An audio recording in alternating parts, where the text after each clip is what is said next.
반갑습니다. 심리학다입니다. 행복하시죠? 네, 꼭 행복하셔야 됩니다. 근데 요즘 들어서 이게 어머님들하고 상담을 하다 보면 우리 아이가 너무 게을러요. 그래서 속상해요. 이렇게 이야기하시는 분도 계시고, 또 본인이 내가 너무 게으른 것 같아요. 그래서 일을 좀 많이 미루게 되고 자꾸 이게 스트레스를 받아요. 이렇게 자책하시는 분들도 많으세요. 그래서 오늘은 이 게으름에 대해서 이야기를 좀 해보려고 합니다. 세상이 바뀌었죠. 그죠? 노동의 시대는 어때요?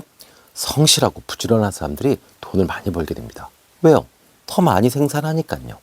그런데 이제는 정보화 시대고 어때요? 창조의 시대죠. 새로운 걸 만들어내야죠. 계속 생산하는 거는 기계가 하고, 또 AI라든지 빅데이터로 충분히 대체가 가능합니다. 그래서 이제 인간이 생존할 수 있는 유일한 방법은 새로운 것을 창조하는 건데, 이 새로운 것을 창조하는 것은 사실은 잘 노는 사람, 또 잘 쉬는 사람, 게으른 사람들이 더 잘한다고 합니다. 그러니까 지금 내가 막 게으르다, 그래서 그걸로 속상해하고 난 게으름뱅이 같아, 이런 걸로 자책하지 마시고요. 이제 게으른 천재가 되시면 됩니다. 오늘 영상이 이 게으름뱅이에서 게으른 천재가 되는데 도움이 좀 되셨으면 좋겠습니다. 자, 일단은 게으른 사람의 뇌는 다르다라고 이야기를 합니다. 구조 자체가. 그래서 이것은 펜실베니아 대학의 그 애덤 그랜트 교수의 연구에 의해서 밝혀진 바가 있습니다. 그래서 특징을 5가지로 분류를 했습니다. 첫 번째, 일단 휴식과 재충전에 유리하답니다. 뇌도 휴식이 필요하죠. 그런데 이렇게 민기적거리고 미루는 것은 일종의 휴식 상태가 된다고 합니다. 그래서 뇌는 휴식을 통해서 재충전하게 되고 이완 효과를 가지고 오게 되죠. 우리가 근육 운동을 해서 마찬가지잖아요. 이완을 제대로 해야 정말 힘을 줘서 쫙 끌어올릴 수 있잖아요. 그죠? 근데 이완을 제대로 안 하면 어떻게 돼요? 이 힘을 줄 때도 강한 힘을, 100%의 힘을 주지 못할 때가 있죠. 그래서 이 휴식, 그러니까 즉 미루는 것은 일종의 휴식을 주기 때문에 오히려 더 집중력이 더 향상될 수 있다라고 이야기를 합니다. 그리고 또 이렇게 휴식 동안에 무의식적 문제 해결 능력도 향상될 수 있다라고 이야기를 합니다. 두 번째는요, 스트레스가 감소되죠. 그죠? 아무래도요, 계속 몰입을 하고 막 몰아붙이면 이게 과도하게 스트레스를 받게 됩니다. 호르몬 자체도 코티솔 같은 것도 나와요. 그런데 미루면 어때요? 약간 관조된 것 같잖아요. 그죠? 내일 아니에요. 미루는 사람들 마음은 그게 내일이 아닙니다. 그러니까 슬쩍 빠져나가 있어요.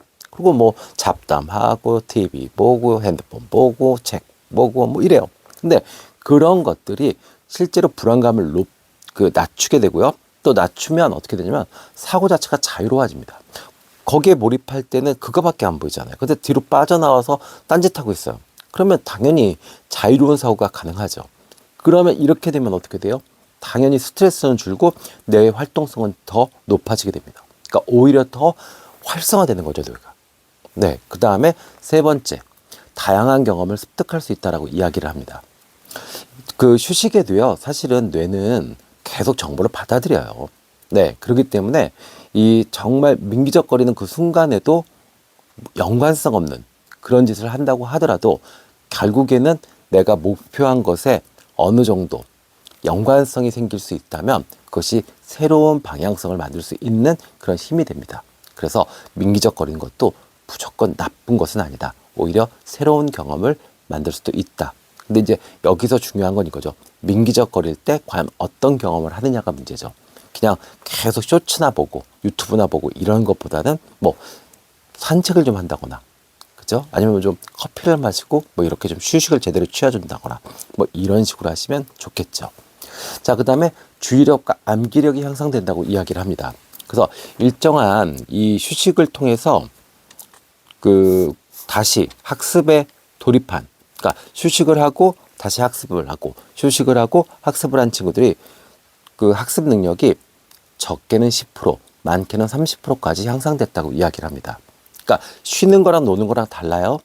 우리는 자꾸 쉬는 거랑 노는 거랑 헷갈려 합니다. 근데 아니에요. 쉬는 건 정말 쉬는 겁니다. 그러니까 누워서 잠을 자거나 아니면 책상에 기대서 졸거나 이런 것들이 휴식이고, 노는 거는 다른 거죠. 친구들하고 같이 떠들고 장난치고 이런 것들이 노는 거죠. 그래서 정말 제대로 휴식을 취했을 경우에는 이렇게 학습 능력이 향상된다고 합니다. 자, 실제로 이 휴식을 하는 동안에 뇌의 해마와 이 대뇌피질 사이의 신호 전달이 속도가 더 증가한다고 합니다. 그러면은 뇌의 신경은 더 활성화되고 주의력과 암기력이 더 높아지는 효과를 갖게 됩니다. 또 마지막으로 5번째, 창의성이 촉진된다고 합니다. 독창적인 아이디어를 얻을 때까지 이를 미루고 게으름을 피우는 사람들은 이를 바로 실행하는 사람들보다 훨씬 더 다양한 아이디어를 가질 수 있다라고 이야기를 해요. 왜냐하면 이 관조하는 힘에서 결국 어떻게 돼요? 연결할 수 있는 새로운 것들, 전혀 새로운 것들이 막 융합되는 사고가 만들어질 수 있다고 합니다. 그러면 완전히 새로운 아주 독창적인 아이디어가 만들어질 수 있다라고 이야기를 합니다. 그래서 훨씬 더 게으른 사람들의 머리가 창의성이 훨씬 좋다라고 이야기합니다. 네. 이 빌 게이츠도 게으른 사람들에 대해서 이렇게 좋은 이야기를 했어요. 게으른 사람들은 성실한 사람들보다 문제 해결 능력이 좋다. 왜? 그들은 번거로운 걸 싫어하기 때문에 문제를 한 번에 처리하는 방법을 찾아낼 수 있다라고 이야기를 했었습니다. 그러니까 내가 지금 게으르다, 내 자녀가 너무 게으르다, 너무 혼내거나 자책하거나 그러실 필요 없습니다. 자, 그러면 이제 게으름뱅이에서 게으른 천재가 되는 방법을 말씀드릴게요. 일단은요, 게으른 사람들은 천성이 게으른 겁니다. 그래서 이거 잘 못 고쳐요. 뭐 혼내도 안 되고 뭐 대단한 결심을 해도 잘 안 됩니다. 그러면 가장 큰 건 어떻게 해야 되냐면 타임 스케줄을 정하는데 먼저 쉬는 것부터 시작합니다. 그러니까 공부를 한다, 운동을 한다, 뭐 좋아요. 다 의미 있는 거 하는 거, 일하는 거 다 좋아요. 근데 먼저 쉼부터 시작하세요. 한 30분 쉬고 일한다. 10분 쉬고 일한다. 이렇게 하시면 좋습니다. 아셨죠? 그래서 일을 하고 공부를 하고 운동을 하고 쉬겠다가 아니라 먼저 쉬고 운동하고 먼저 쉬고 공부하고 먼저 쉬고 일하고 이러면은 조금 더 이 일에 좀 집중할 수 있고 몰입할 수 있는 힘이 더 강해집니다. 자, 2번째는요. 이 완벽함을 추구하려고 하는 경향이 있어요. 그러니까 내가 완벽하지 못할 거라 그러면 계속 고민하다가 미루다 실행도 못하는 경우가 있습니다. 이러면 큰일 나죠. 그래서 완벽함에 대해서 버리십시오. 어차피 완벽하게 하겠다라고 해도 결과는 어때요? 완벽하지 않습니다. 세상에 완벽한 게 어디 있어요? 그죠? 그러면 어떻게 해요? 하고 다시 업그레이드하고 버전업 한다. 그냥 경험이다. 이렇게 생각을 하셔야 돼요. 내가 하는 모든 것들은 과정이고 경험이다. 실패도 아니에요. 이게 경험인 겁니다. 누가 실패를 해요? 아셨죠? 자, 그 다음엔요, 몰입 상태를 좀 강화시켜야 됩니다. 그래서 이럴 때는 아까도 제가 몸으로 표현했죠. 이완, 긴장. 이것을 뇌로 가지고 오셔야 돼요. 그래서 뇌도 이완, 긴장으로를 계속 훈련하셔야 됩니다. 그래서 처음엔 잘 안 되실 거예요.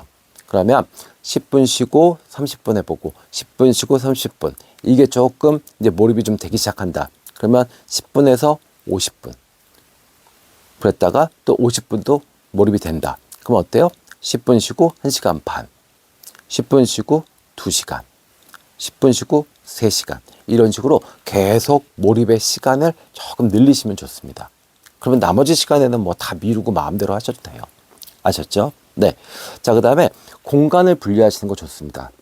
이 게으른 사람 특징이 공간 분리가 잘 안 돼요. 그러니까 침대에 누워서 그냥 책도 보고 밥도 먹고 뭐 TV도 보고 이렇습니다. 근데 그러지 마시고 침대는 잠자는 곳, 그 다음에 어떻게요? 책상은 공부하는 곳, 그 다음에 아파트 단지는 운동하는 곳 이러면 어떡해요?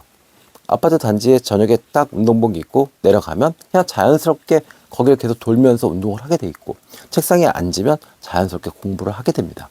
침대에 누우면 자연스럽게 잠을 자게 되고요. 이렇게 공간을 작은 공간이라도 조금 분리를 해보세요. 그러면 분명히 훨씬 더 몰입하는 힘이 강해지실 겁니다. 그 다음에 마지막으로요. 경험이 필요해요. 경험이 어떤 경험이 필요하냐면 마무리 짓는 경험이에요. 미루다 보면 결국에는 일이 계속 새로운 게 들어옵니다. 학생들도 마찬가지예요. 문제집 하나 사가지고 공부하려고 그러면은 진도 쭉 나갑니다, 다. 그러면 이거 끝도 못 냈어요. 그리고 새로운 문제집 풀고 있어요. 그러면 항상 앞만 조금 풀고 나머지 뒤는 깨끗합니다. 그러지 마세요. 나 자신한테 마무리 짓는 거. 그러니까 그것이 모든 것이 다 완벽하게 그러면 그 사람은 되게 부지런한 사람이고 바쁘게 사는 사람입니다. 그러지 마시고요. 내가 꼭 해야 될 것들 있잖아요. 최소한의 학생이면 공부, 아니면 직장인이면 내가 일, 나머지 뭐 집에서 뭐 좀 게으르게 구는 거, 그건 천성이라 어쩔 수 없어요. 네. 그래서 내가 정말 꼭 해야 될 것에 대해서는 이 마무리 짓는 그런 경험을 꼭 쌓으셔야 합니다. 그러면 자존감도 올라가고 자기 신뢰감도 올라가게 됩니다.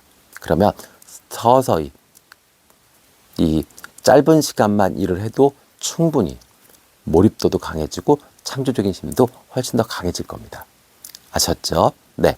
세상이 좀 변했어요. 그래서 이 노동의 시대 때처럼 무조건 부지런하게 일하고 오래 일하고 이런 시대가 아니라 좀 자유롭고 좀 게으르고, 그런데 정말 한 번에 확 뭔가 멋있는 작품이 나온다 그러면 그걸로 인생이 뒤바뀔 수도 있는 그런 세상입니다.